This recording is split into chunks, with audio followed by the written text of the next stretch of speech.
مسجد حرام سے مسجد اقصی تک حضور براق پہ گئے اور وہ اتنا سریع رفتار تھا کہ جہاں اس کی نظر جاتی تھی وہاں اس کا قدم پڑتا تھا۔ تو اس نے تو پہلا قدم اٹھایا ہوگا تو مسجد اقصی میں جا پڑا ہوگا، اور اتنی سرعت کے ساتھ وہ رفتار کے ساتھ چلتا ہے کہ حضور اس کی پشت پہ جلوہ فراز۔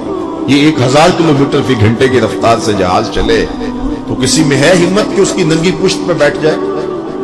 ہوا کی مزاحمت ہی گوارا نہ ہو، پڑخ چڑھ جائے، آگ لگ جائے، اور جو کروڑوں میل فی سیکنڈ کی رفتار سے جا رہا ہے اس کی ننگی پشت پہ بیٹھنے والے شاہ سوار کی عظمت کو سلام کرنے کو جی نہیں چاہ رہا۔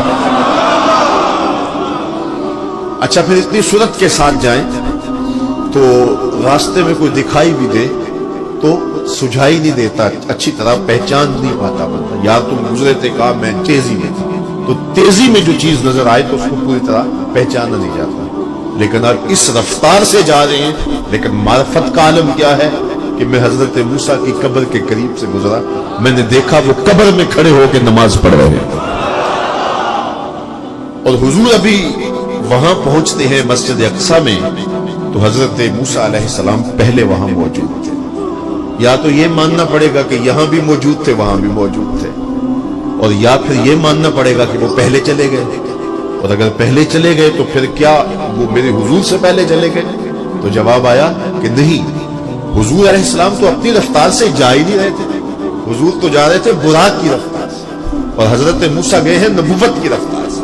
براق بہت سریع ہوگا لیکن نبوت سے سریع نہیں ہو سکتا، اس لیے حضرت موسیٰ پہلے پہنچ گئے۔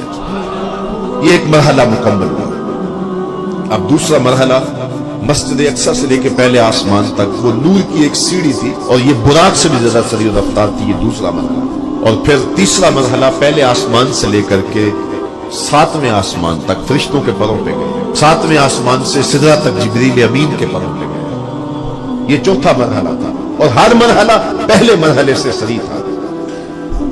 اور پھر سدرہ پہ جا کے جبریل نے بھی کہا کہ آگے میں نہیں جا سکتا، لو دنوت خطوۃ لاحترقت، اگر میں آگے بڑھوں تو جل کے راکھ ہوتا ہوں۔ تو حضور علیہ السلام کے لیے ایک سبز نوری تخت لایا گیا جسے رف رف کہتے تھے، اس پہ حضور تشریف فرما ہوئے۔ پھر وہ کس صورت سے گیا، ان 4 مراحل سے زیادہ سریع رفتار۔ رف رف کی منتہائی پرواز جب ہوئی تو میں حضرت کی روح سے فیض لے کے کہتا ہوں کہ رف رف کی بھی بس بس ہو گئی۔ اب یہ 5 مراحل اپنی انتہا کو پہنچے۔ اب یہ حضور کی ذاتی رفتار نہیں تھی، ذاتی رفتار اب شروع ہونے لگی۔ اللہ اکبر۔ پھر آواز آئی، ادن منی یا احمد، پیارے روک کیوں گئے ہو، آگے آؤ۔ اللہ اکبر۔ اور حضور پھر اعلیٰ حضرت فرماتے ہیں کہ ڈرتے جھجکتے آگے بڑھے، کیوں؟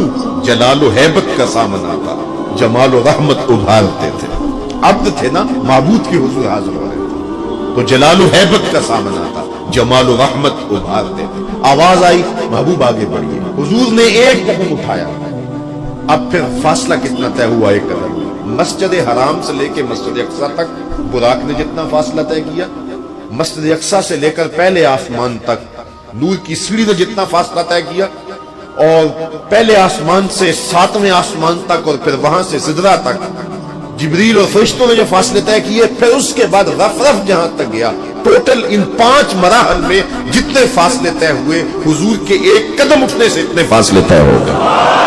اب یہ رفتار تھی میرے حضور کی۔ پھر ہر قدم میں اتنا فاصلہ طے ہوتا جتنا پیچھے ٹوٹل قدموں سمیت فاصلہ طے ہو چکا ہوتا۔ اب کوئی حساب کر کے تو دکھائے۔ اللہ اکبر۔ اور پھر آواز آتی گئی، باڑہ محمد کریم و احمد، قریب آ سرور ممجد، نثار جاؤں وہ کیا ندا تھی، وہ کیا سما تھا، وہ کیا مزے تھے۔